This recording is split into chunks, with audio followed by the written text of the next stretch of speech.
Pero ya empezamos con el primer asunto, es el momento. El contacto con la naturaleza y una cotidianidad más relajada en poblaciones menos densas que las ciudades y por tanto con aulas menos saturadas condiciona que se apliquen proyectos educativos diferentes. Bien, a continuación vamos a conocer varios modelos de escuelas rurales y profundizaremos en el tema con educadores de diferentes lugares de la geografía española, las Alpujarras, Castilla-La Mancha y Girona. Pero antes vamos a entrar en materia con el reportaje que hemos preparado. Atentos. Máxima concentración para una pregunta de examen. ¿En qué se parece un pollito a un tiburón? Los pollitos nacen en huevos y los tiburones también. Y lo han podido comprobar ellos mismos. Un tiburón llegó hace unas semanas a esta escuela rural. Nos preguntamos cómo. La respuesta, de lógica aplastante. Nos vino por correo. Sí, en una cajita en bolsa de plástico con agua. Uriol y sus compañeros han podido aprender cómo nacen diferentes especies, aunque no a través de los libros, que también los hay, porque fomentar la lectura es importante. Pero vayamos por partes. Vamos a conocer el proyecto educativo de esta escuela rural situada en pleno parque natural, donde conviven alumnos desde los 3 a los 12 años distribuidos en 3 grupos. La dificultad para atender las diferentes edades, yo diría que para nosotros nuestra mirada, cuando estamos trabajando competencialmente desde la mirada de los proyectos, nos preocupa relativamente poco. Nos preocupa más cómo aprende cada uno de los alumnos, cómo es consciente de su aprendizaje y qué puede hacer él para mejorar. Sea un niño de primero o un niño de tercero que están trabajando juntos en un mismo proyecto. Es decir, esa diversidad, la entendemos como un grupo de personas con saberes distintos que lo que vamos a hacer es ampliar un conocimiento de grupo. Empecemos por la clase de los pequeños. Esta es nuestra clase y aquí mis compañeros tienen 3, 4 y 5 años. ¿Y qué hacéis en la clase? Pues trabajamos mucho, en el patio jugamos mucho también, calculamos cositas. ¿Qué cositas calculáis? Pues por ejemplo lacasitos de ahí. Estos puntitos son los lacasitos rojos. En estos lacasitos hay 33.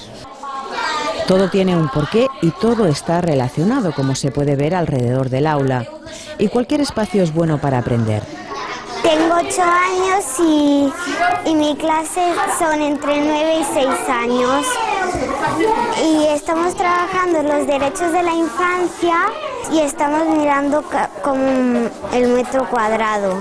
Han cogido como una cinta métrica y en el papel la han puesto un metro en cada sitio y lo están recortando y ese es un metro cuadrado, que sería lo de fuera, lo que lo recibe es el perímetro y lo de dentro sería la densidad de población. Moverse a través de esta escuela es empaparse de diferentes saberes. Las paredes están llenas de proyectos, un proyecto global de escuela interconectado con los diferentes aprendizajes de todos los alumnos. Nosotros trabajamos por proyectos y hacemos uno de escuela. Cada clase va haciendo los suyos, pero hacemos un proyecto que lo trabajamos toda la escuela. Y es este que es de los superhéroes y nosotros nos ha tocado el Superman.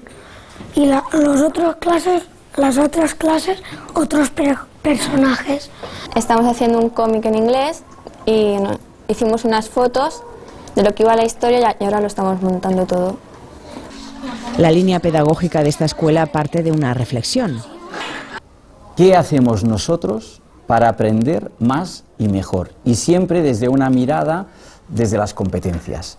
Es decir, nos ha preocupado poco el hecho de fragmentar el saber y nos ha preocupado mucho el hecho de conocer el currículum a fondo, el currículum verdadero, para poder trazar muy bien nuestros objetivos y nuestro plan de trabajo. Los maestros nunca trabajan solos, todo es compartido y parten de otra premisa importante. La escuela no puede aprender sola. Una escuela que tiene vínculos con universidades, tiene vínculos con expertos, tiene vínculos con otras escuelas que trabajan con una mirada abierta al mundo, y eso nos ayuda a que la escuela se pregunte sobre las cosas, porque nosotros como personas, la institución como escuela no se puede preguntar lo que no sabe. Dentro de un grupo que se pregunta cosas avanzamos. Una escuela que trabaja para que cada alumno se sienta importante dentro del grupo, aprenda a comunicarse y a desarrollar todo su potencial. Una escuela que está abierta a su entorno y al mundo. No solo que el entorno y el mundo nos puede dar, sino y la escuela que puede dar a ese entorno y a ese mundo. Y sobre todo, un lugar donde los alumnos nunca pierdan la ilusión por aprender. Pues momento ya de conocer a los maestros y docentes que nos acompañan hoy en la mesa de Para Todos Lados. Les presento a Marco Antonio Campos Sanchís, es maestro de educación primaria, director del Centro Rural Agrupado Santa Lucía en Buía, Guadalajara. Muy buenas tardes, bienvenido. Hola, buenos días. Saludamos también, hay que decir, es miembro fundador y actúa como presidente del Foro de la Escuela Rural de Castilla-La Mancha, no quería olvidarme. No. Saludamos también a Alberto Molina Cervilla, es maestro de inglés y secretario del CPR, Los Castaños, en Pitres, Granada. Bienvenido. Hola, buenos días. Y por último saludamos también a Jordi Feu Gelís, sociólogo y profesor del Departamento de Pedagogía de la Universidad de Girona, director del Departamento de Estudios del Observatorio de Educación Rural de Cataluña. Muy buenas tardes, bienvenido. Buenas tardes. Bueno, pues vamos a empezar porque la escuela rural parece ser que se ha transformado en un modelo escolar muy atractivo, prueba de ello, ¿no? Son los diversos estudios universitarios que se centran en descubrir las claves del éxito. Por eso me gustaría conocer su opinión. ¿Cuáles serían esas claves? ¿Cuáles son las potencialidades, lo diré, educativas de la escuela rural? Bueno, pues yo creo que sobre todo para mí la cercanía. Al ser colegios pequeños, la cercanía que hay entre los docentes entre sí, entre los docentes con los alumnos entre sí, los docentes con los equipos directivos, incluso los colegios con las instituciones. Yo, por ejemplo, siempre digo que yo todas las mañanas yo converso con la alcaldesa de mi pueblo en el patio del colegio. Entonces, eso es algo que no pueden decir muchos docentes de colegios grandes o de grandes urbes. Jordi. A ver, yo creo que una de las cuestiones muy positivas y es un gran atractivo de la escuela rural es que favorece la impartición de una educación artesanal. Lo decías de otra forma, una educación a medida, teniendo en cuenta el entorno, a pequeña escala, y esto creo que es algo muy positivo. Y otra cuestión también muy atractiva es que la mayoría de escuelas rurales son capaces de construir una comunidad rural. Real. Y esto en educación creo que es muy relevante porque a menudo hablamos de la comunidad educativa, pero en realidad estamos hablando de sujetos aislados, unos maestros, unos alumnos, unos padres y madres, pero la escuela rural, en tanto que es una escuela pequeña, algunos maestros dicen, esto es como una pequeña gran familia, y creo que es muy elocuente esta expresión, ¿no? Marco. Sí, en esas pequeñas grandes familias que decía Jordi, los contenidos que enseñamos son los mismos, lo que cambia fundamentalmente es la forma de hacerlo, ¿no? Nosotros nos encontramos con alumnos de distintas edades dentro de un aula y esa dificultad inicial hace que los maestros, digamos, contextualicen al máximo, pensando en la individualidad de cada alumno, las programaciones, y echen mano de otros recursos innovadores, como el uso de nuevas tecnologías, el trabajo por proyectos, y tenemos un gran recurso que, como ya han dicho aquí los compañeros, es esta cercanía y es el medio natural donde se encuentran nuestras escuelas. No hemos visto en el vídeo, por ejemplo, a un niño que hablaba de un pollito y demás. Leían un libro de Eike Freire, que hablaba que había niños de ciudad que les decías que dibujaran un pollo y te dibujaban un pollo asado, ¿no? Eso en nuestras escuelas nunca pasa. Saben perfectamente ese pollo cómo es, porque esas experiencias vitales las viven día a día. Bueno, Alberto, en su caso, trabaja en un colegio que está a hora y media, ¿no?, de su casa. Sí. No es ningún impedimento el estar lejos del aula para que los niños tengan acceso al conocimiento. Ahí las nuevas tecnologías tienen mucho que decir, supongo. Por supuesto. Bueno, antes de nada decir que lo hago yo, pero lo hacemos también 12 compañeros, estamos este año que hacemos la locura esta de pegarte 3 horas de coche para ir y venir todos los días a la casa, pero lo hacemos con gusto y vamos, que no importa. Y sí, lo del tema de las tecnologías está claro que lo que ha hecho ha sido romper las distancias y acercarlo todo mucho. Yo muchas veces cuando estoy en clase y están los niños con los portátiles, con las tablets, yo digo, ¿cómo sería mi clase hoy en día si no hubiera internet, si no tuviéramos estas herramientas? Pues claro, ellos no tendrían acceso a los contenidos, a todo el conocimiento al que tienen acceso hoy en día. Y no sé, por ponerte un ejemplo, nosotros este año, por ejemplo, hemos estado haciendo una guía de viajes digital de Londres y lo hemos estado haciendo en inglés con niños de allí del pueblo. Y entonces ellos han tenido que buscar y han tenido que entrar en información y elaborar una guía de una ciudad a la que nunca han estado y que probablemente nunca vayan. Y también nosotros estamos, por ejemplo, trabajando con la plataforma Hola Planeta.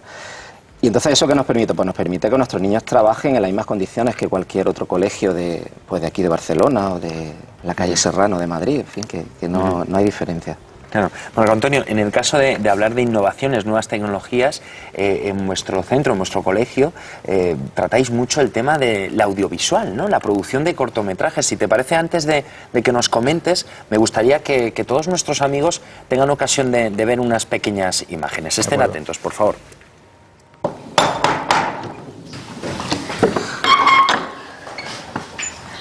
Buenos días.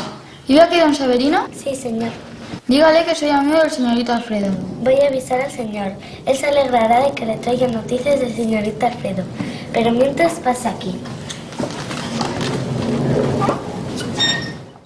Un proyecto muy interesante, ¿no, Marco Antonio? La producción de cortometrajes. Sí, en nuestra escuela rural y como creo que será en la mayoría, todos los recursos del entorno que nos pueden ayudar a aumentar esa falta de recursos que en ocasiones tenemos en las escuelas rurales son muy bienvenidos, ¿no? Si tenemos un apicultor en la zona, pues echamos mano de él para que venga y le enseñe a los niños cómo es una colmena y cómo trabajan las abejas y cómo producen la miel.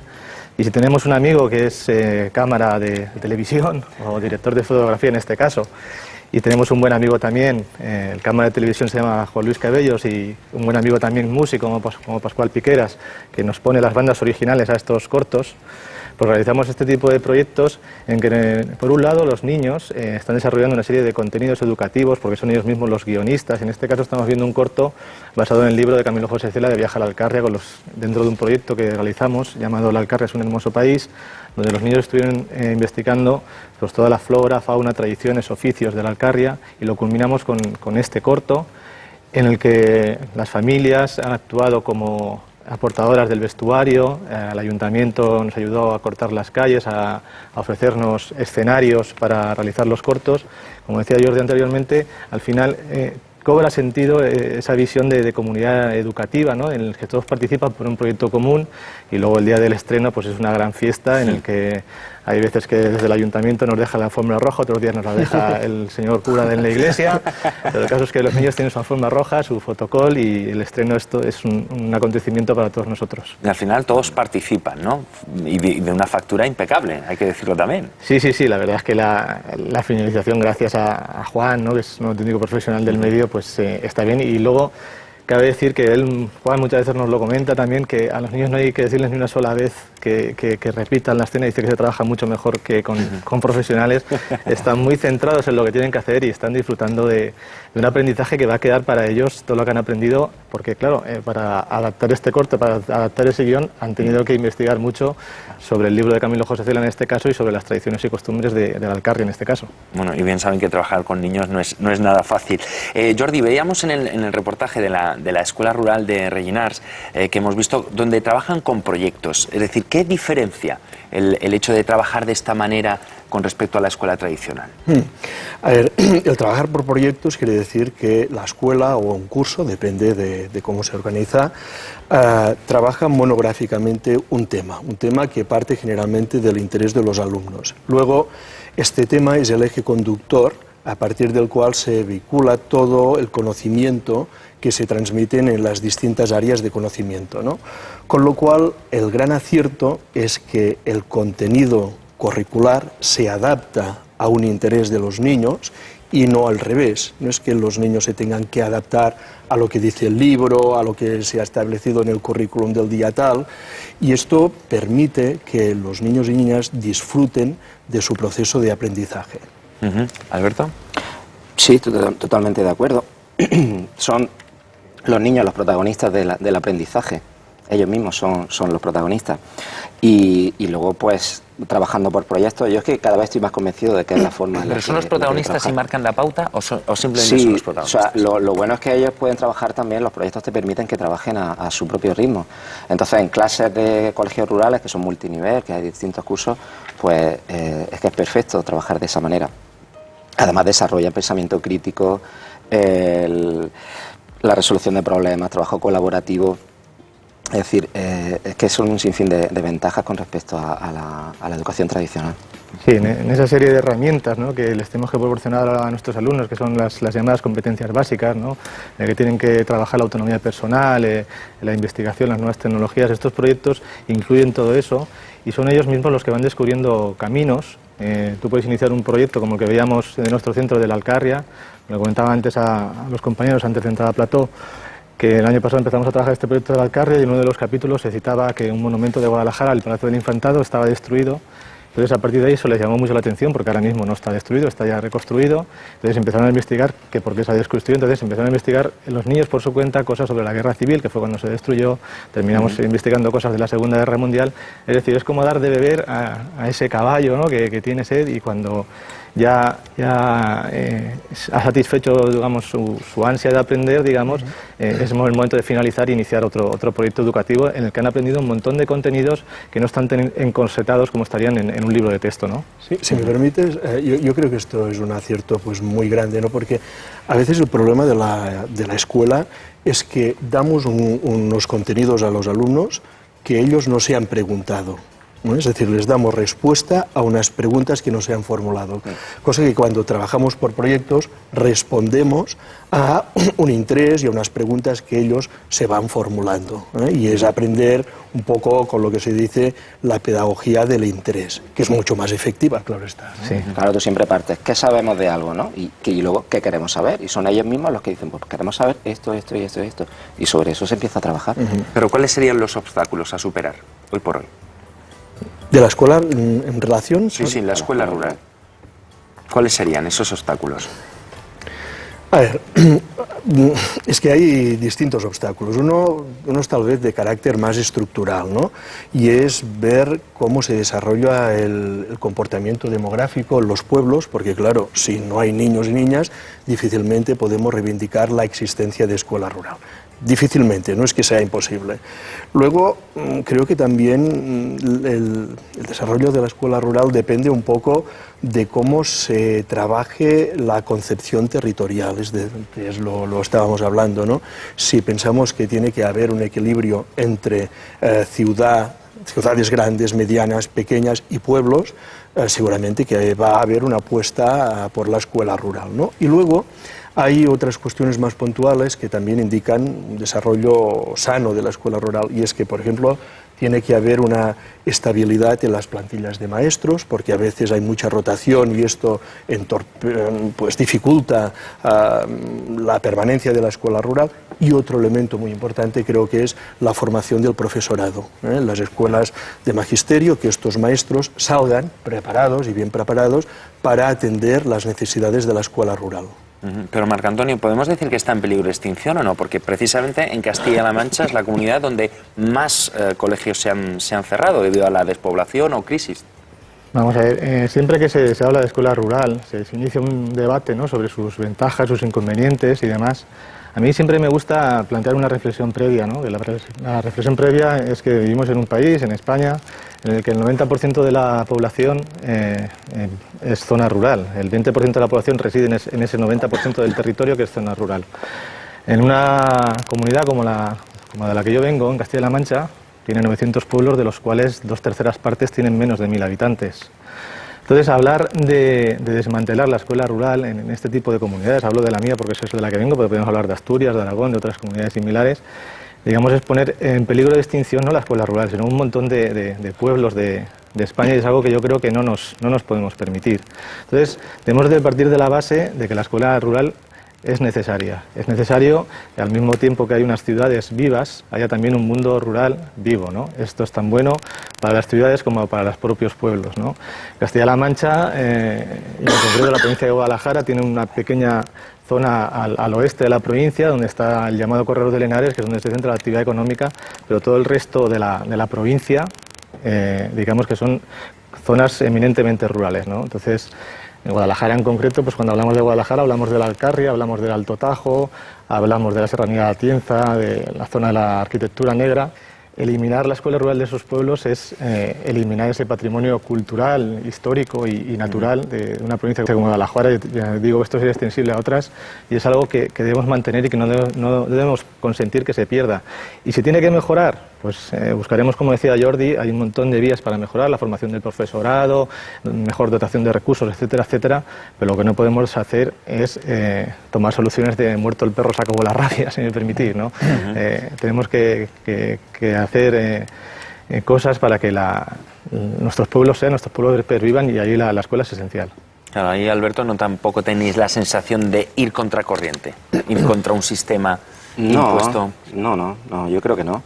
De hecho, yo pienso que en los colegios, en las escuelas rurales, han sido muchas veces pioneras en revoluciones educativas que se han tomado. Por ejemplo, en la atención a la diversidad, pues siempre hemos ido por delante con el tema de flexibilidad de horarios, flexibilidad de grupos, cosas que luego han hecho otros colegios después, o otro tipo de colegios, pero ya se venía haciendo en las escuelas rurales.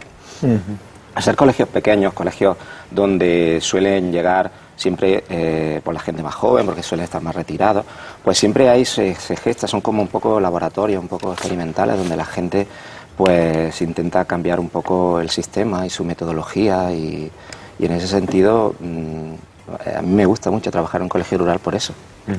Si me permites, yo diría que más que ir contracorriente, la escuela rural en España, sobre todo a partir de los años 80 para adelante, ha marcado un punto de inflexión, avanzándose a innovaciones que luego se han extendido o se han intentado extender en el resto de escuelas, ¿no? En este sentido creo que es un punto de mira importante, interesante a tener en cuenta. Sí, en ese sentido basta señalar, ¿no?, que desde que no está muy extendida la escuela rural, o somos pocos los centros rurales en comparación con los centros urbanos, siempre que se desarrollan premios, tanto nacionales como internacionales, muchas veces los premiados son escuelas rurales, ¿no? Estoy recordando ahora, por ejemplo, el CRA Manchuela de Cuenca, que hizo un proyecto llamado Emprendecole, que ha tenido muchísimo éxito, que está muy bien, donde los alumnos a través de las nuevas tecnologías trabajan en el mundo de la cooperativa y demás. La verdad es que en esta misma casa he hecho un reportaje de este colegio y da gusto ver a los niños. En Guadalajara, en el CRA Sesma de la Sierra, también han tenido un premio internacional por aprender la historia a través de las nuevas tecnologías. Es decir, estamos ahí a la vanguardia de muchas cosas, pese a que estamos... es un poco el ten con ten, ¿no? Por un lado tenemos el entorno natural que te ofrece unas potencialidades tremendas en niños de 3 a 12 años, ¿no? Tenemos el río al lado para ir a analizar el agua, tenemos el huerto de Gloria para ir a ver cómo coge olivas, tenemos todo ese tipo de cosas que para un niño son fundamentales, son contenidos que va a aprender de una manera vivencial, y luego tenemos las nuevas tecnologías que nos ofrecen unas posibilidades tremendas. Por lo tanto, sois optimistas con el futuro de la escuela rural. ¿Cómo se presenta el panorama? Hombre, yo creo que el futuro de la escuela rural está ligado al futuro de nuestros pueblos, como decía antes. Si queremos que nuestros pueblos que nuestros pueblos pervivan, la escuela rural tiene que estar ahí, porque que haya escuela en un pueblo, y estamos viendo en aquellos pueblos que desgraciadamente la han perdido, pues las familias más jóvenes la terminan abandonando, ¿no? Entonces los pueblos necesitan que se produzca esa regeneración poblacional, y ahí que haya servicios sanitarios, que haya servicios de escuela en este caso, es fundamental para el futuro, que nuestros pueblos pues tengan la vida como hoy los conocemos y poder seguir disfrutando, digamos, de la vida en el entorno rural, que vamos, que yo no la cambio por otro tipo de vida. Alberto, vamos recogiendo conclusiones.